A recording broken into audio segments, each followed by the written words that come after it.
Bem-vindos ao 10º episódio da 11ª temporada do Bitcoin Talks. Hoje vamos falar do Ethereum, que já não falamos aqui há mais de 10 episódios, mas hoje temos um tema importante para vos trazer, que tem a ver com o quão discreto o Ethereum tem sido neste último bull run. 2 pontos que eu gostava de trazer, já que só se tem falado mal de Ethereum, que é lento e que as transações são caras, o que eu acho que é importante vocês perceberem. Em primeiro lugar, já perceberam que Ethereum tem a maior comunidade de developers de todo o mundo cripto? E já perceberam também que todos os anos o Ethereum tem lançado uma atualização fundamental na sua rede que tem escalado brutalmente a capacidade? Então é sobre isso que vamos falar aqui e vamos falar também sobre será ou não o Ethereum uma das joias mais bem escondidas deste novo bull run. Uma das coisas mais badaladas e que até está um bocadinho na moda é acabarmos por dizer mal de Ethereum. Basicamente porque estamos a comparar alhos com bugalhos e estamos a comparar o Ethereum, que é uma das redes principais de todo o mundo cripto, uma das blockchains mais fiáveis de todo o mundo cripto, criada por volta do ano 2014 e, portanto, que faz nesta altura 10 anos de rede que revolucionou completamente o mundo das criptomoedas. Para quem não esteja tão por dentro, quase todas as criptomoedas foram lançadas depois de Ethereum e quase todas foram lançadas dentro da rede de Ethereum. Portanto, o Ethereum, nesta verdade, é a blockchain das blockchains. Portanto, é o sistema operativo de, se calhar, 90% de todo o mundo cripto, talvez até mais do que isso. A grande transformação de Ethereum foi criar smart contracts, que hoje são uma coisa transversal a todas as redes. No entanto, estas coisas vão ficando para trás na memória e vamos indo nas pequenas modas de novas redes que, tudo bem, serão muito mais rápidas, mas que, se olharmos para os factos, também são muito menos confiáveis, muito menos seguras e não têm nem de perto a dimensão que Ethereum tem em todo o mundo cripto. Para muita gente que está a chegar agora, acaba por ver ali a segunda grande moeda, mas que afinal parece um bocadinho um dinossauro. Eu, este episódio, vou provar-vos que não é assim e vou relembrar a importância do Ethereum, porque eventualmente podem estar distraídos e perder uma oportunidade neste bull run se estiverem a pensar em investimentos. A maioria das acusações tem a ver com velocidade e custo de transferências. O custo das transferências em Ethereum é cerca de $4, enquanto, por exemplo, em Solana, que está na moda, o custo de uma transferência será de cerca de 1 cêntimo. Ora, isto afasta muita gente e deixa muita gente a pensar porque é que eu haveria de usar Ethereum em vez de usar o Solana, por exemplo, ou o Sui, ou uma outra rede que seja mais rápida e que seja mais barata. Outra das coisas que tem sido acusada ao Ethereum e que tem criado aqui pouco entusiasmo, tem a ver com a velocidade, porque enquanto o Ethereum faz cerca de 15 transferências por segundo, a rede Solana faz cerca de 4.000. Agora, o importante aqui é compararmos aquilo que é comparável. Eu já tenho falado aqui, quem me segue há alguns anos já percebeu, e pode ver também o meu episódio antigo, para aí na 3ª ou 4ª temporada, que é o Ethereum Killers, que fala de Cardano e Polkadot na altura, mas entretanto já fiz um episódio também sobre Solana, que também podem ver se calhar aqui o link na descrição, e também já fiz recentemente nesta mesma temporada um episódio sobre Sui. Em qualquer um destes episódios que têm a ver com redes de transferências e blockchain, de blockchains, eu tento sempre salientar a diferença entre estas novas redes e a rede de Ethereum, porque de facto estamos a falar de coisas muito diferentes. A verdade é que o Ethereum, apesar de ser caro, isto é o que vos deve levar aqui um bocadinho à reflexão.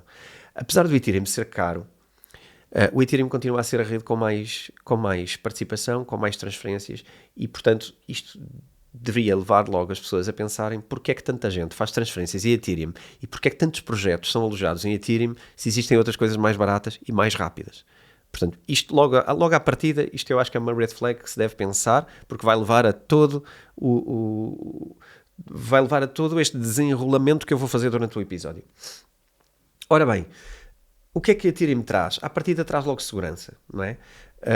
O Ethereum é uma rede que funciona há 10 anos sem interrupções e sem paragens, enquanto redes como Solana, que por exemplo, que têm muito menos tempo, já tiveram várias paragens e já tiveram vários restarts à rede. Isto traz logo uma diferença de responsabilidade ao nível de serviço que um e outro estão a fazer. Uma rede, para fazer as funções que estas redes pretendem fazer no mundo, estas redes não podem ter paragens.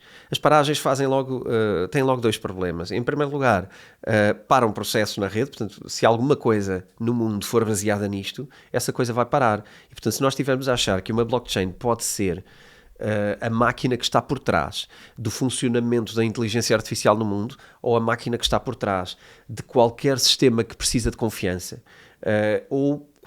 vamos imaginar casos práticos de smart contracts. Vamos imaginar que de repente os notários passam a funcionar numa rede blockchain para validação de smart contracts, ou seja, vamos prescindir de fazer reconhecimentos de assinaturas para elas serem reconhecidas numa blockchain. Ora bem, estas coisas não podem parar.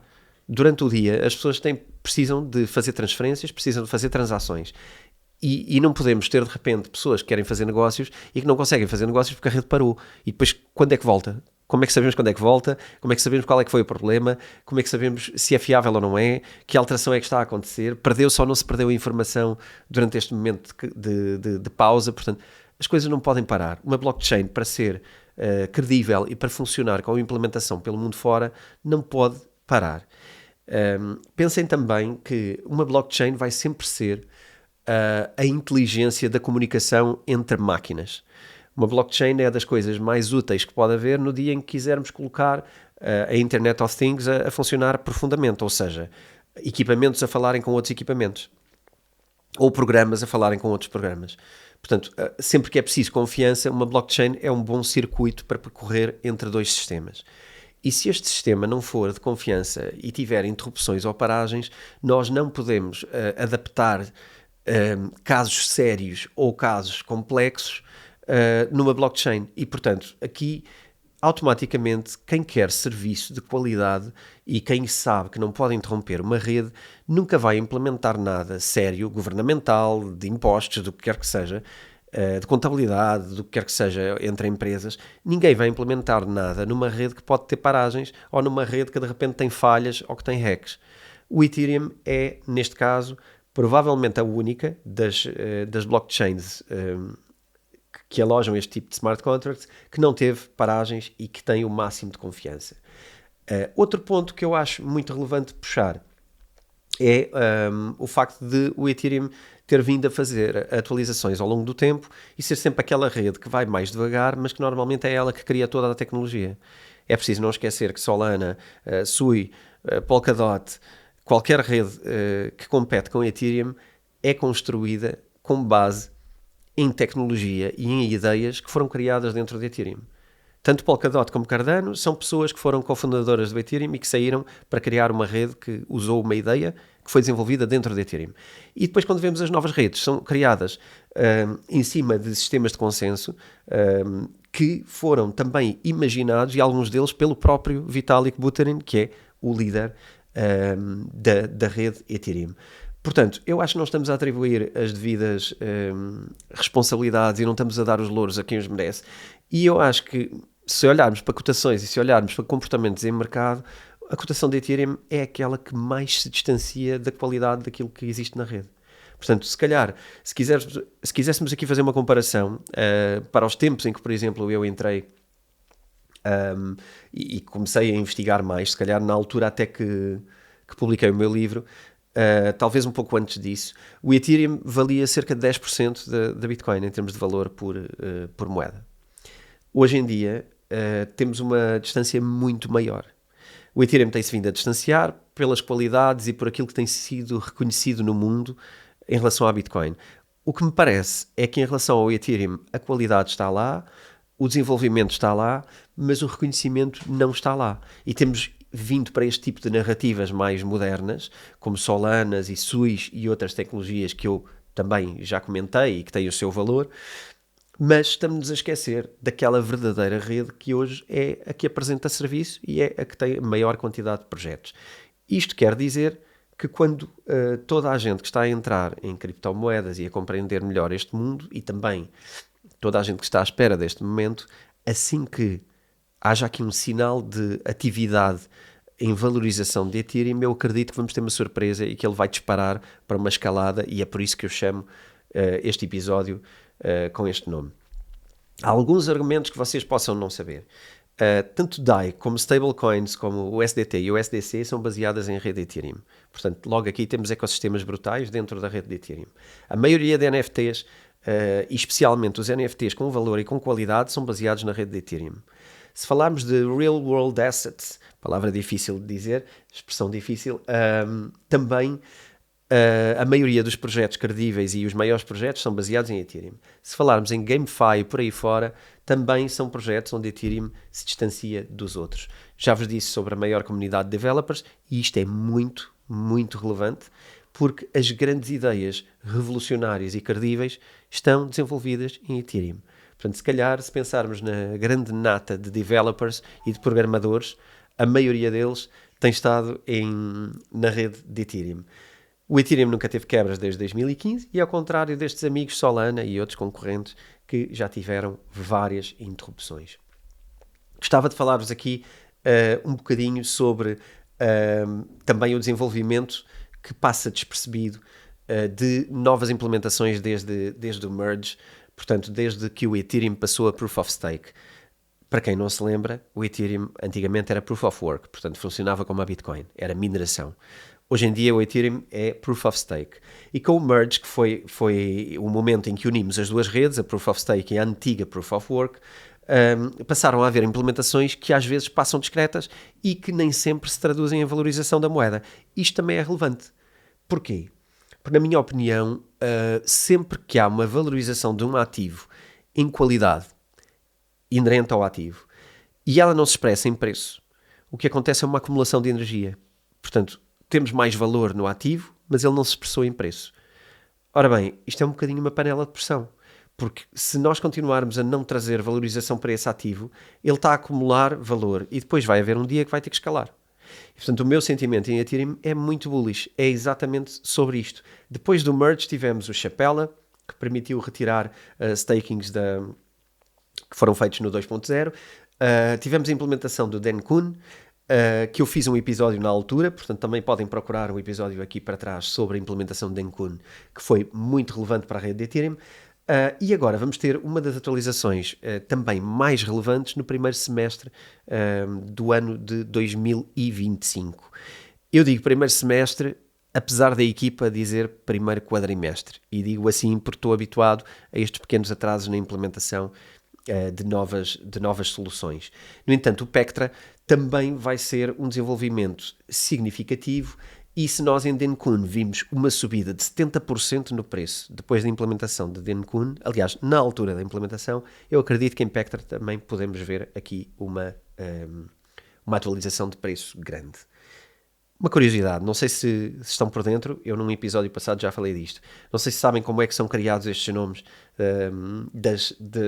dos novos desenvolvimentos da rede, mas também tem aqui uma história engraçada porque eles unem sempre o nome da cidade onde foi feita a última convenção de developers, da DevCon, e também o nome de uma estrela. Então, as cidades são as cidades da DevCon e nos últimos anos tivemos Londres, Paris, Xangai, Cancún e Praga. Não sei se já vos diz alguma coisa, mas se pensarem no Chapella e se pensarem, tem a ver com Xangai, se pensarem no Cancún tem a ver com o Dencun e se pensarem agora em Praga vai ter a ver com o Pectra. As estrelas são por ordem alfabética e quem quiser pode fazer aqui a sopa de letras e montar as duas coisas, porque começa por ordem alfabética e começou com Altair, Bellatrix, Capella, Deneb e Electra. Portanto, Electra vem dar o nome de Pectra, do junção com a palavra Praga. O que é que acontece com o Pectra? O Pectra traz especialmente uma simplificação a nível de experiência do utilizador do lado do developer. Portanto, são 9 implementações, eu não vou dizê-las todas, mas até porque elas não estão todas definitivamente fechadas, elas são votadas e depois podem ou não ser exatamente aquelas, portanto seria cedo, muito antecipado estar agora a dizer quais são, mas são 9 implementações que vão ser feitas em rede e eu acho que a mais relevante tem a ver com a simplificação da vida dos developers e uma simplificação do user experience. Uma coisa que também é muito importante e que me lançou logo para ideias que não existem em rede e que podem passar a ser utilizadas e a criar novos negócios, tem a ver com as wallets poderem fazer pagamentos automáticos, um bocadinho como nós temos hoje nos nossos bancos, não é? Em que podemos fazer pagamentos automáticos todos os meses, uma certa quantia para uma certa coisa. E também as wallets também vão passar a permitir colocar gastos máximos limites máximos de consumo. Isto é muito relevante por duas coisas. Para já também tem a ver com o que nós podemos fazer. Para quem usa este tipo de coisas, pode configurar, por exemplo, a conta da água ou da eletricidade e depois meter um máximo para garantir que, quando houver uma surpresa, o valor não sai de conta automático e nós temos ali um alarmezinho antes da coisa acontecer. Mas aqui tem muito a ver com segurança também. Se nós colocarmos um limite máximo de gastos na nossa wallet relativamente a Ethereum, também conseguimos até evitar aqui, se tivermos algum hack ou se tivermos alguma coisa não desejada, garantimos que uma transferência não pode ser maior do que X e, portanto, isto dá-nos algum tempo de reação. Este é o tipo de coisas que começa a ser implementado agora na rede de Ethereum. E também vem trazer eficiência ao consumo do gas nas transferências e otimizar custos de transação e também otimizar segurança. Portanto, no fundo, vai tocar um bocadinho em todos os pontos e vai tocar também naqueles pontos-chave que são aqueles que normalmente mandam um bocadinho abaixo a opinião sobre o Ethereum. Uma das coisas mais importantes do Pectra é que vai estabelecer um chão para a construção do próximo desenvolvimento, que já tem nome e se chamará Fusaka. Fusaka, portanto, baseado na cidade de Osaka, que é onde será também a nova DevCon. Coisas não tão positivas, porque o mundo também não é só coisas bonitas. Existe aqui uma preocupação também ao nível da centralização. Embora a Ethereum já tenha uma resposta para isto, e isto vai acontecer nas próximas implementações, a preocupação da centralização existe, especialmente quando vemos uma entidade como a Lido ter cerca de 22% dos validadores de staking. E isto deixa alguma preocupação. Claro que estamos muito longe dos 51% necessários para fazer alguma coisa que seja, mas 22% numa entidade já não é desejável. E a má notícia é essa. A boa notícia é que também isso está sob vigília e que provavelmente a nova implementação vai trazer descentralização. Vai haver uma nova forma de staking, vão aumentar os limites máximos de staking, vão deixar de ser só 32 unidades de Ethereum para fazer staking e vamos poder fazer staking com um pouco mais unidades, quem quiser. E, portanto, isto vai diminuir o número de validadores, o que faz com que os 22% não tenham o mesmo número de validadores, apesar de terem a mesma percentagem. Se calhar estou a ser um bocadinho técnico, se calhar também não vos interessa assim tanto, ficam com a linha principal de que vai haver uma descentralização com esta implementação. Também é importante perceber aqui que neste momento estamos com uma grande dominância de Bitcoin em termos do mercado cripto, porque Bitcoin teve um comportamento de subida forte.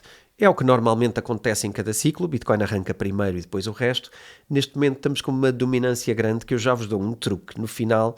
Se quiserem mesmo saber depois bem sobre isto, o melhor é mesmo assistirem ao webinar da Alt Season, que é onde analisamos isto. Durante 2 horas estamos a analisar exatamente como é que estas coisas acontecem, mas eu à frente já vos dou uma pequena dica sobre a dominância e o comportamento de Ethereum nos mercados. Pelo menos é o que tem acontecido nos últimos 3 ciclos e, portanto, é aquilo que nós achamos que também pode acontecer neste ciclo. Outra coisa que nos deixa aqui alguma incerteza, ou que tem deixado incerteza em Ethereum e que tem sido um ponto negativo e que eu agora virava para ponto positivo, é a incerteza na legislação em relação a Ethereum. Para quem se lembre e acompanha o podcast, eu cheguei a falar de quando o Gary Gensler se pronunciou que este tipo de ativos também provavelmente precisava da regulamentação do SEC.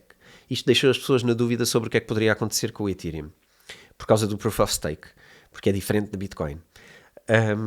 E a verdade é que isto ficou um bocadinho congelado, não aconteceu nada, mas a verdade é que agora também, com esta nova, como diríamos, esta nova presidência americana, provavelmente é mais crypto-friendly e, portanto, a substituição do Gary Gensler, que já toda a gente sabe que está de saída, vai para alguém mais pró-cripto. E, portanto, em termos de legislação e em termos de abertura do mercado a este tipo de tecnologias e blockchains, eu acredito que a Ethereum também vai beneficiar muito disto. Claro que nós temos o Cardano muito próximo das pessoas do governo, e temos o Ripple também com as suas tecnologias e as suas parcerias, mas eu acredito que o Ethereum vai sempre ser o grande beneficiado desta aproximação. Então, o que é que eu resumo aqui em termos de Ethereum? Primeiro, está muito focado no que importa. O que está a implementar é, mais uma vez, segurança, tecnologia, inovação e descentralização. E estas bases, se não fossem as bases do mundo cripto, o mundo cripto não era nada. Portanto, se temos uma rede que se preocupa com isto e que está a desenvolver isto, eu vejo que ela, provavelmente, no longo prazo, é imbatível. Também acho que há aqui um outro ponto positivo, que é os spot ETFs que estão a ser agora avaliados para poderem ou não ser aceitos pelo SEC também. E aqui isto também pode levar o Ethereum para uma maior, no mínimo, para uma maior conversa pública, no mínimo para mais gente conhecer Ethereum, para mais gente perceber como é que funciona e para mais gente poder ou não reconhecer valor. Portanto, a partir do momento que temos um ETF sobre Ethereum, aquilo que me parece a mim mais relevante nem é especialmente o dinheiro que entra no ETF por causa do ETF de Ethereum. É a atenção para a rede de Ethereum que não tem tido. E, portanto, acredito que aqui pode haver uma grande surpresa também. Isto resulta em quê? Estou muito bullish no futuro próximo do Ethereum e acredito que no início de 2025 vamos ter alguma boa notícia relativamente ao Ethereum.